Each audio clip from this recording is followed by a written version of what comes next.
Welcome, everybody, to another episode of the Preeminent Producer Podcast. In past episodes, it has been said that success leaves clues. So today, I asked the question, well, if success leaves clues, does failure also leave clues? And then we get into some topics of mindset and a really valuable discussion of how to identify if you have the right mindset as a producer, and more importantly, a preeminent one. So here we go. Let's dive in. I'll see you at the end. Are you a commercial insurance producer struggling to stand out from the competition? Do you find it challenging to grow your book of business and create a fulfilling career? If so, then welcome to the Preeminent Producer Podcast. Each week, we'll be tackling important topics, sharing proven strategies and insights from successful producers that are in the trenches and have traveled the journey to becoming a preeminent producer. You'll discover what it really takes to become preeminent and build your book of business in a way that isn't being taught anywhere else. Our hosts are experts in the field and have built thriving businesses by becoming the most trusted advisor to their clients. Welcome to your journey to becoming a preeminent producer. Let's dive in. So guys, we've heard Rick say multiple times throughout our preeminent coaching podcast as well as trainings that success leaves clues. And I'm curious your thoughts on this. If success leaves clues, does that mean failure also leaves clues? Absolutely, 100%. I think we learn more from our failures than we do from our victories if we take the time to do it. And I think that's the most important thing. We're in an industry where we're not going to win all the time. As a matter of fact, one of the things we talked about, and let me stop right here. I don't know if you can hear what's going on outside, but they are resurfacing my parking lot, and there's a billion machines out there. So if the place starts shaking, that's what it is. Okay. But anyway, I think the most important thing we can do is take time to learn from our failures. In other words, we go out and we make a presentation to somebody, and we don't get the account. We lose an account. All of those things are going to happen to us in our career. And what I've always said is, when we lose a prospect, that's really a bad thing. But when we don't learn from our loss, that's the tragedy. Because you just can't go back to your office and go, well, damn it, that didn't work well. You've got to go back to your office, and you've really got to sit down with yourself and hopefully somebody else on your team who's been involved in this process and say, okay, let's do a post-mortem of this. Let's debrief. What did we do wrong? What did we do right? And you've got to learn from your failures. If you don't learn from your failures, you're destined to repeat them again and fail again. That's, by the way, Paul, excellent question. And Rick, that was an excellent response. A couple things occur to me. Number one, that last thing you talked about, Rick, about doing the postmortem, learning from our mistakes, our failures, or whatever we want to call them. Doing a postmortem is a lot easier when it was a team sell presentation. Yes. And you need to be, we've talked about team selling recently, you need to be brutally honest with each other, because honest to goodness, I mean, this has happened to me so many times, more than I can remember. If I'm the one doing that talking and doing that part of the presentation, I will miss certain cues or clues. I maybe quite likely won't really hear what that prospect is either trying to say verbally or, more importantly, non-verbally. And my partner will pick up on that, and we can talk about that later. I guess one of the signs to me of failure, or a clue to failure, that you're doing something wrong, is if you've got some sort of general feeling of malaise about your job / career as a producer. Winning is fun, and you kind of, when you're hot, you're hot, and when you're doing well, it's fun, and this can be just the best career. I've said it before, and I'll probably say it again in the future. If you're doing this wrong, though, it can definitely become drudgery. It can become one of the most yucky jobs out there. You're just getting rolled and beat up right and left. So I guess one clue to failure is if you're not having fun, if you've got kind of this malaise, and maybe sort of you're developing a a failing mindset, I guess, that you're setting yourself up for failure. Well, and I think, okay, so that's a great point. So when it comes to maybe either not seeing your failures or having that failure mindset. So one of the very first topics I think we ever talked about inside of the Preeminent Producer was having a preeminent producer mindset. Mm-hmm. And so real quick, can you guys just cover from your own perspective, what is a preeminent producer mindset to you? And then I got another question after that for you. Ooh, wow, that's a big question. You know, a preeminent producer, and I'm going to go back to the thing that I say on these all the time, which is know, do, master. You know, we all kind of know some of the things that we're supposed to do to be a successful insurance broker. And we all do many of those things. The preeminent producer is on their way to mastering all of those things that we are supposed to do. Pipeline is full. They have a compelling story. They own their calendar. They have minimum account size. They've got all of those things that we talked to about. And their goal is to get as close to mastery as possible, be money motivated, on the track, set goals to get there, and they work hard. And they, as Matt just said, they know this is a career, not a job. And it's also a marathon, not a sprint. Yeah. Oh, yeah, absolutely. Boy, you got to keep the long game in perspective. Otherwise, it'll just tear you apart, you know, if you don't. It's a marathon. Yeah, that's for sure. You know, on the subject of a preeminent producer's mindset, there's kind of an overarching mindset. And then I think there's sub mindsets. Here's what I mean by that. The overarching mindset is that, you know, and you're confident and you truly believe, you really believe that you are the best producer, the best broker for that particular insured. And that without you, they will be worse off. That doesn't mean they're going to go out of business or anything, but you know, they would be better off with you. Without you, they're going to be worse off. But the components that kind of contribute to that, I've often thought there are maybe 4 or 5 sub mindsets. You need to have I guess what I'd call a differentiated mindset. You're always looking for ways to differentiate in a valuable, meaningful way to your clients and prospects. These are things we've talked about. There's a BOR mindset, that you really have developed that mindset that you are worth a broker of record letter, and therefore you don't quote. Are there exceptions to that? Yes, we've talked about that. And we'll talk about those again. There's a always prospecting mindset. I know Christian's not with us today, but he talks about that. And I've learned some of that from him actually during the course of this project. To always have that mindset wherever you're at. You know, he talks about how he writes down the names of trucks or delivery vehicles. I've started doing that. You know, it's good. It's good. I've made a couple of those outreaches because of that. And it's, you know, I think it's working, you know, so I think that's good. I guess those are the kind of the major mindsets or sub mindsets that I think of that all contribute to that overarching mindset that, hey, I am preeminent. I'm the best one for this particular client. Yeah, and to go back Paul, to what you said earlier and what Matt said about learning from our mistakes and working in a team, all progress starts with the truth. And you have to be truthful with yourself about what you did or didn't do. Mm-hmm. And there's where learning can take place. So go ahead, back to you, Paul. No, I think, okay, so that's a really good segue into this possibly difficult question. We'll see.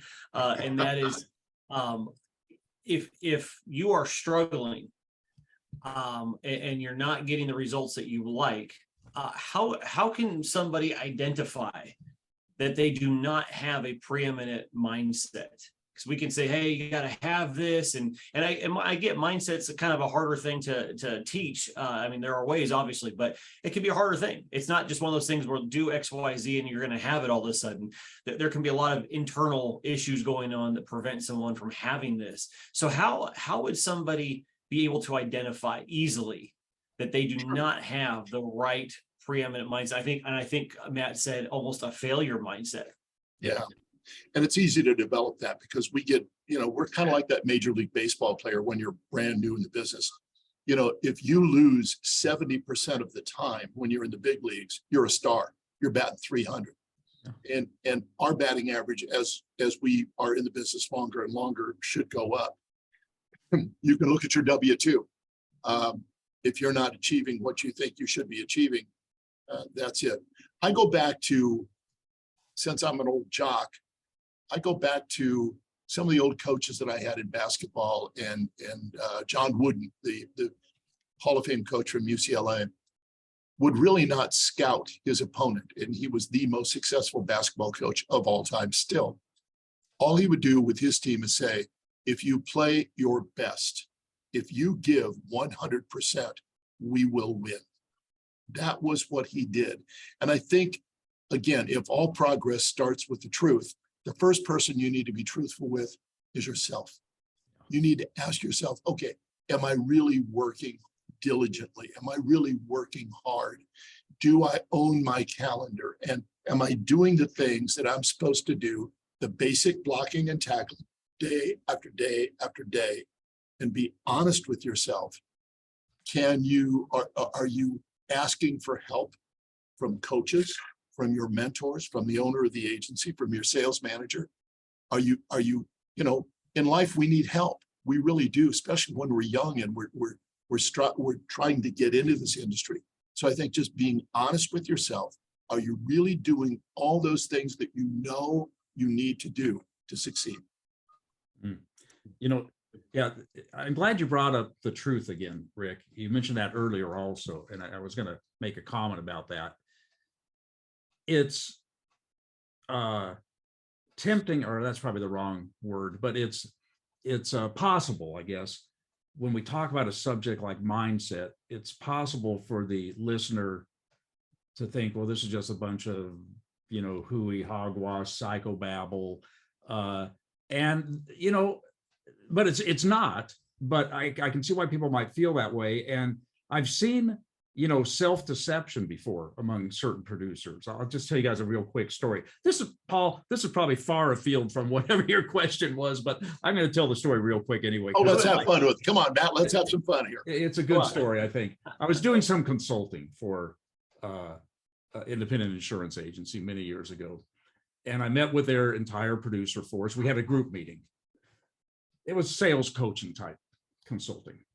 And I don't know, the producer force is fairly decent agency. I mean, they had probably, close to 15 producers. And we all had this meeting, and we were talking about, amongst other things, about hit ratios.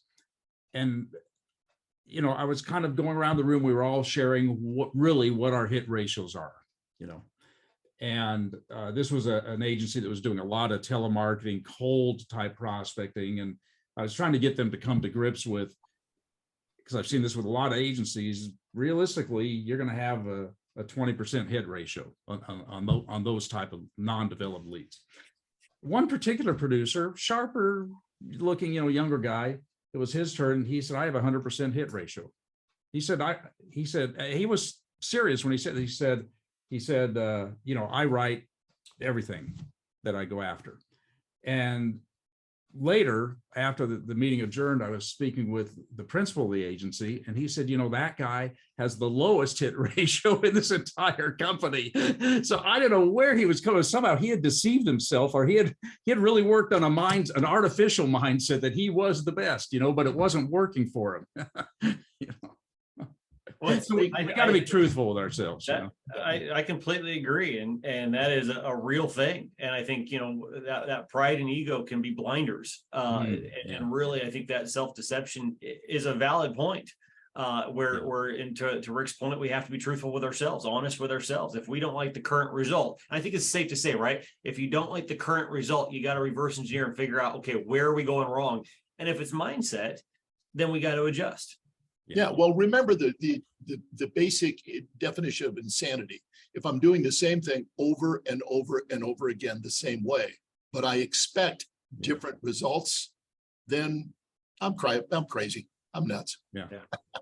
Well, I'm curious, what would you guys say to somebody if there is a producer listening to this and they're thinking, I know I'm not there. I'm on this journey of preeminence and I want to make it there. I want to be this preeminent producer. I feel like I am getting better in the mindset area. I'm improving, but maybe not there yet.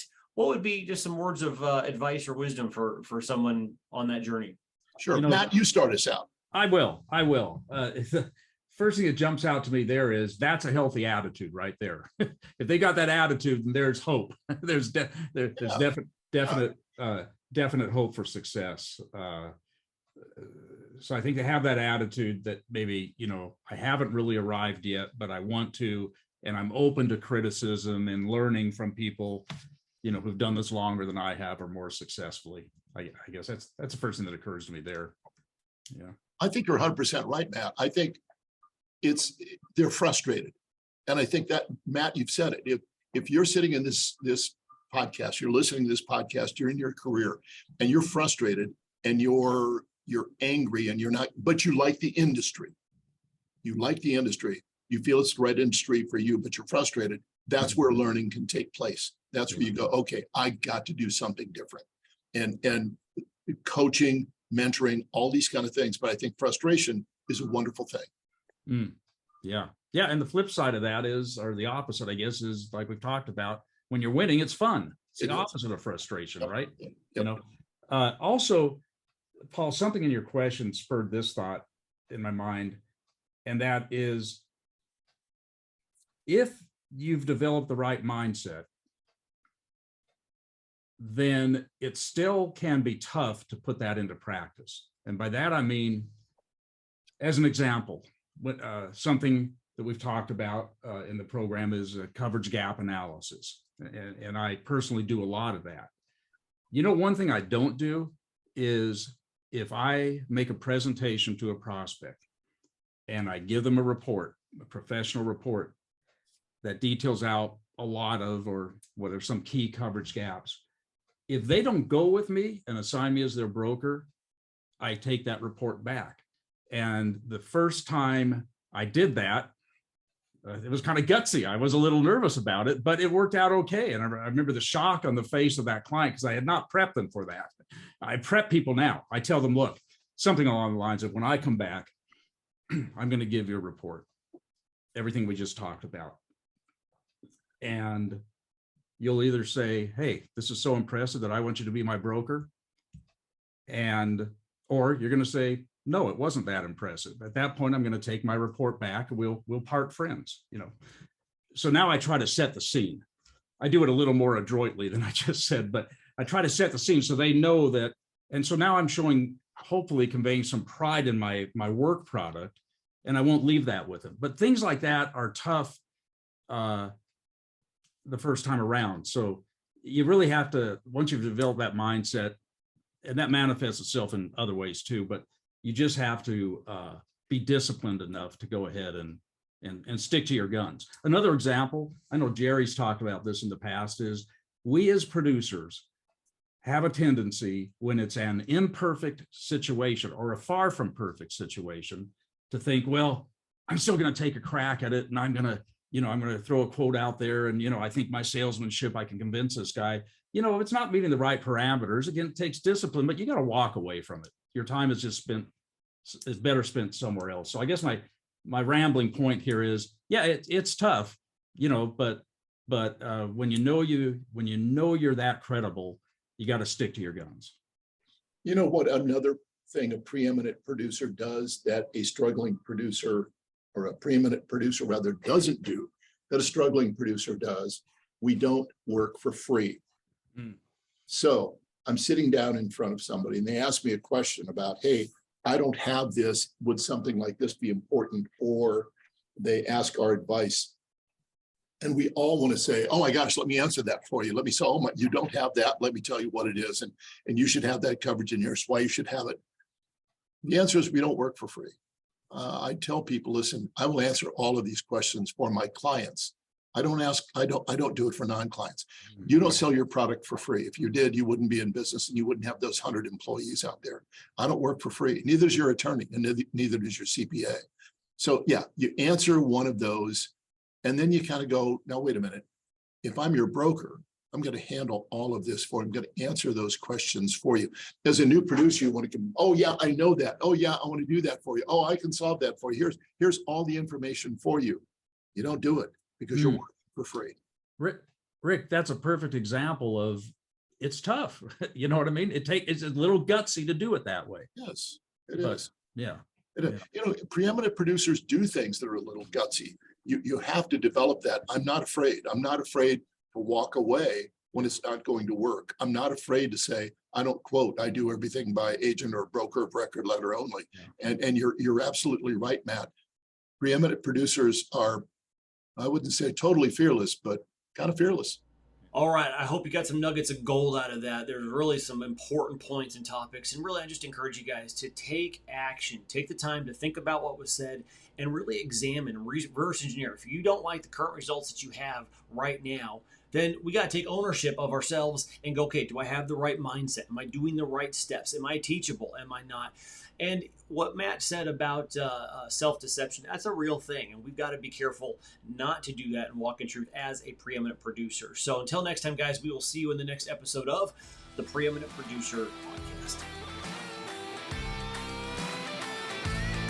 Thanks so much for joining us on this episode of the Preeminent Producer Podcast.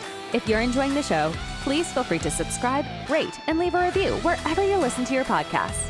That helps others find the show, and we greatly appreciate it. Once again, thanks for joining us, and we'll catch you in the next episode of the Preeminent Producer Podcast.